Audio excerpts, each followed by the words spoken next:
Most men spend their lives trapped in confusion, chasing after something they barely understand: love, validation, happiness. They run in circles, giving their time, their energy, even their soul to women, believing this will finally make them whole. And yet, the result is almost always the same: heartbreak, betrayal, emptiness. It's a cycle that repeats not because they're weak, but because they've been fed a lie since birth, a lie wrapped in fairy tales and romance novels. They're told that love is the answer, that a woman's affection will complete them. But that belief isn't just wrong, it's destructive. 2 centuries ago, a philosopher named Arthur Schopenhauer ripped the veil off this illusion. He saw love for what it truly is: not a sacred connection of souls, but a manipulation crafted by biology. According to him, what we call love is not spiritual, not eternal, and certainly not safe. It's a game of nature, a chemical trick, a setup for reproduction and survival, not for happiness. The obsession, the excitement, the burning desire, it's all just your brain calculating odds. Fertility, genes, legacy. There's no magic. There's only instinct. Men fall for this illusion harder than anyone because their minds have been trained to see women as salvation. But Schopenhauer didn't pull punches. He made it clear that this longing is not divine. It's a trap. Nature doesn't care about your dreams. It cares about continuation. What you think is love is often just your DNA pushing you to mate, to protect, to provide. And the moment your role is fulfilled, the spell begins to fade. So the pain you feel, the disappointment, the confusion when she walks away without looking back, it's not failure, it's design. Because the rules were never made to favor you. But here's the shift that changes everything. Once you see the truth, you stop begging, you stop chasing. You start taking control. This isn't just controversial. It's the one truth that can break the chains around your mind and finally set you free. Love, the most celebrated emotion in human culture, is not what it appears to be. Behind the poetry, the music, and the vows lies a cold biological equation. Schopenhauer saw through the illusion with brutal clarity. To him, love was not a connection between souls, it was an evolutionary trick, a temporary madness, a tool of nature to ensure reproduction and survival. The butterflies in your stomach, the obsession, the heartbreak, they are not signs of destiny. They are symptoms of a system designed to manipulate you into passing on your genes. When a man feels desire, it's not romance, it's calculation. His brain, often without him knowing, is analyzing a woman's fertility, youth, body symmetry, and cues of genetic health. He's drawn to what will give his offspring the best chance of survival. It feels spiritual, but it's not. It's strategy, hardwired into his biology. And on the other side, a woman's attraction doesn't come from love stories or loyalty, it comes from survival instinct. She seeks strength, protection, resources, and dominance. Her biology pushes her toward men who can secure her future, and the future of her children. Schopenhauer wrote, "Love is the ultimate goal of almost all human effort."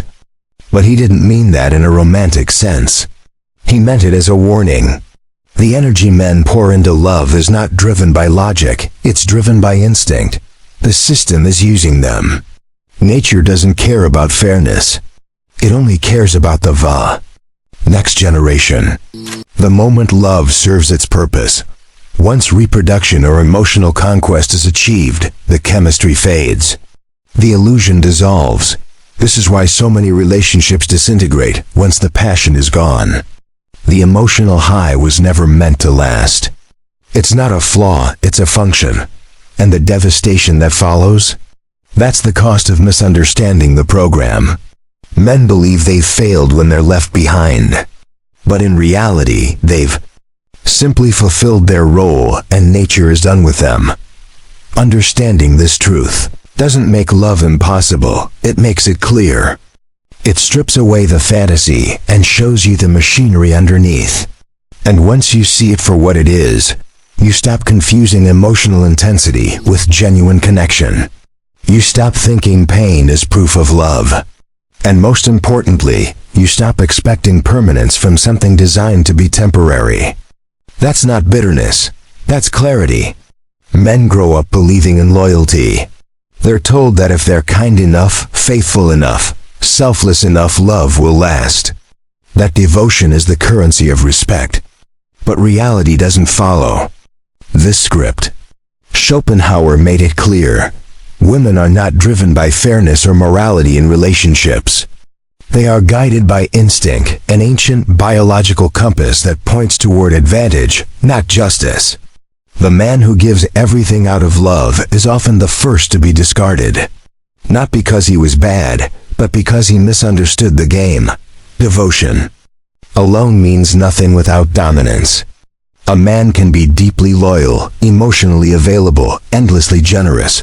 But if he lacks strength, if he lacks power, he will be overlooked, used, or left behind. This is not misogyny, it's nature. Women, like men, are playing a game of survival, even if neither of them realizes it. The man who commands resources, attention, and confidence, he wins. The one who begs for affection loses. You can see it in modern dating apps, where the top 20% of men receive the majority of female attention. Not because they're kind, because they signal status. You see it in divorce courts where the man who once paid every bill is punished for his commitment. You see it in history kings who gave their hearts to mistresses, only to be betrayed and destroyed. Loyalty does not protect you. It does not shield you from abandonment. It does not guarantee love. Schopenhauer warned us with a chilling line. To be loved, one must not be just but clever. What he meant was simple being good is not enough. You must understand the psychology at play. Women don't fall in love with fairness. They fall in love with strength, presence, and mystery. The good guy finishes last not because he lacks virtue, but because he puts that virtue above strategy. He believes the relationship is built on emotional equity, when in truth, it's built on perceived value. This is why so many men feel blindsided. They give their all. They support her dreams. They provide and protect. And one day, she walks away cold, distant, uninterested. It's not random. It's the result of biology responding to a change in status. Once the man is conquered, once the challenge is gone, nature whispers, move on. The loyalty he believed in never existed in the way he imagined it. It was conditional from the start. This isn't a call to hatred. It's a call to awareness. To stop expecting love to operate on the rules of fairness. To stop measuring your worth by how much you serve. To stop thinking that pain means progress. And most of all, to understand that cleverness, not innocence, is what survives in this world. Most men enter the dating world thinking they already know the rules. Be respectful.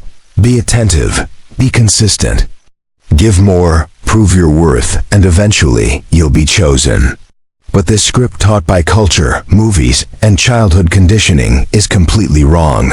It's not just outdated. It's destructive. Good guys fail not because they aren't enough, but because they're playing the wrong game.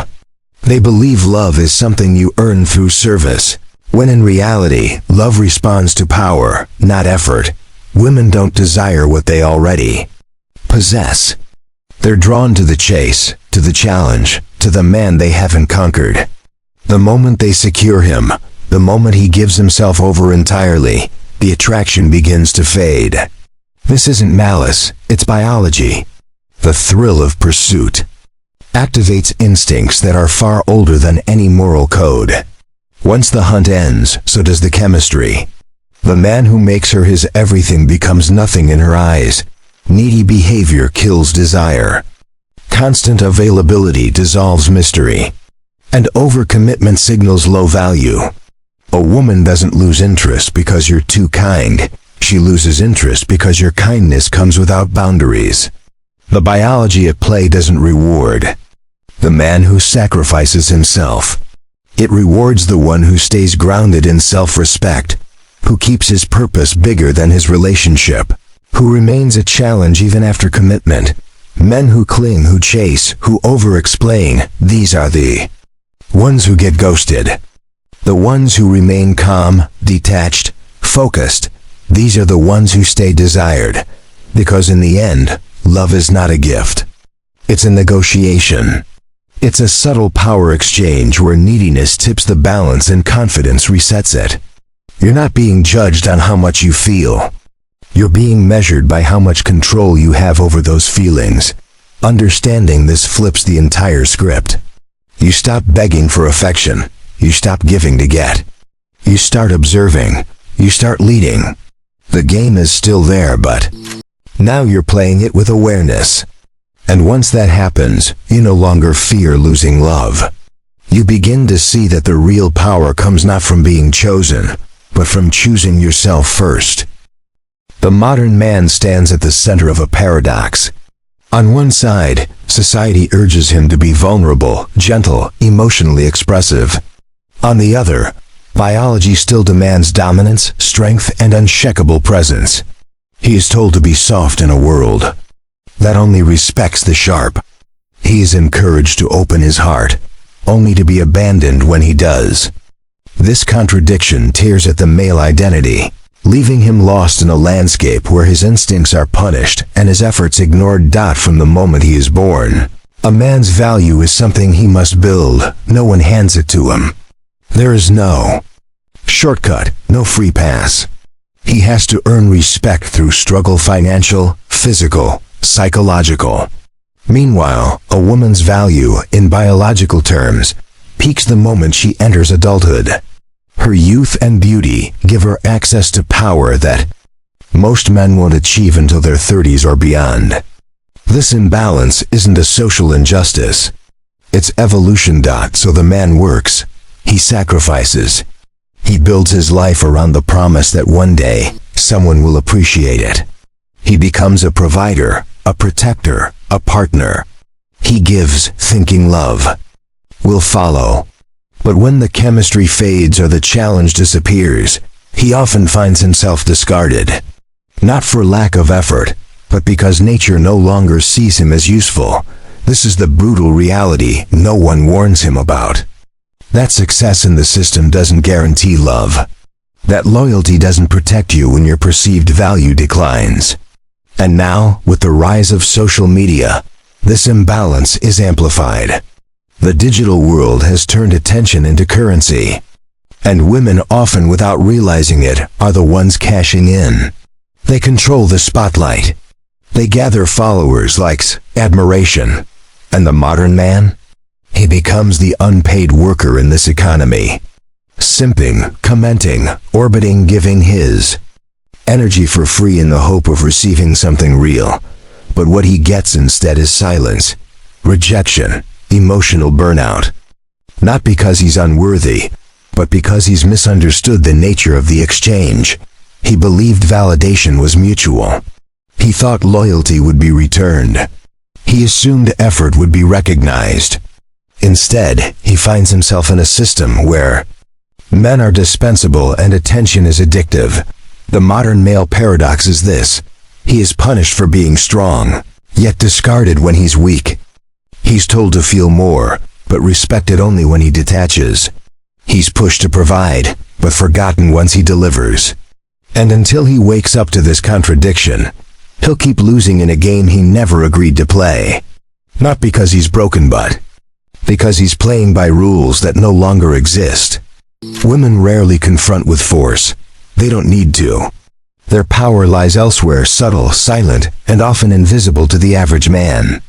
While men battle with logic, strength, or direct competition, women have mastered a far older form of warfare: emotional influence.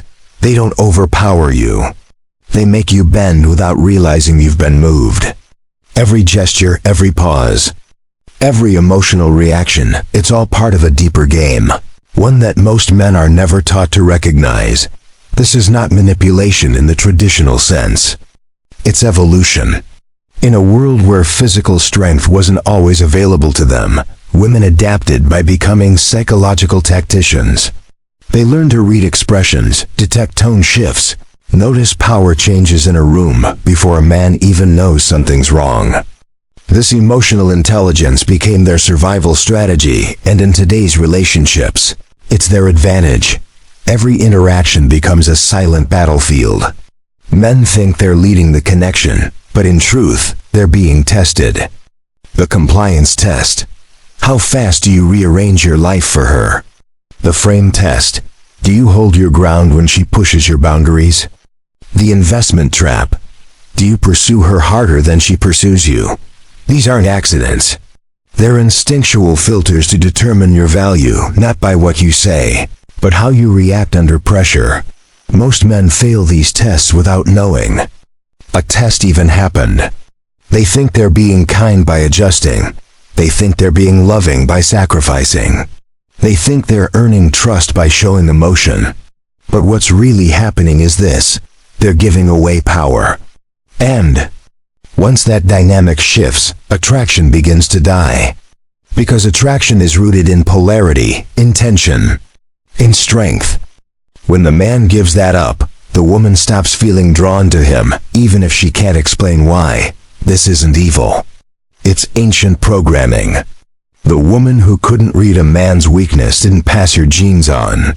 The ones who learned to test, to filter, to control, they survived. And now, their daughters are doing the same thing, even if they're unaware of it. Emotional warfare isn't loud. It's not violent. It's quiet, intimate, and devastatingly effective. And if a man doesn't understand he's in a battle, he will always lose. In the modern world, weakness has become a weapon. It's no longer about who is physically stronger or louder. It's about who can control the frame without appearing to. This is what Schopenhauer called the tyranny of the weak. The ability to use perceived vulnerability as a tool of domination. And nowhere is this more visible than in romantic relationships. Women don't overpower men with aggression. They control them with emotion, with silence, with subtle cues that bend reality without ever raising their voice. Crying isn't just an expression of pain, it's a tactic. Withholding affection isn't a sign of confusion, it's a recalibration of power. Flirting with others isn't mindless. It's a calculated test to measure your reaction, to see if you'll break, chase, or comply. These behaviors aren't inherently evil. They're strategic, evolutionary. The woman who can manipulate the emotional landscape holds power far beyond what strength alone can offer. The problem is that most men misinterpret these moves. They assume they're comforting a hurt partner, earning her trust, repairing the bond. But in reality, they're being trained subtly, consistently, to surrender control. The man who bends every time she shifts emotionally becomes predictable, contained, defeated.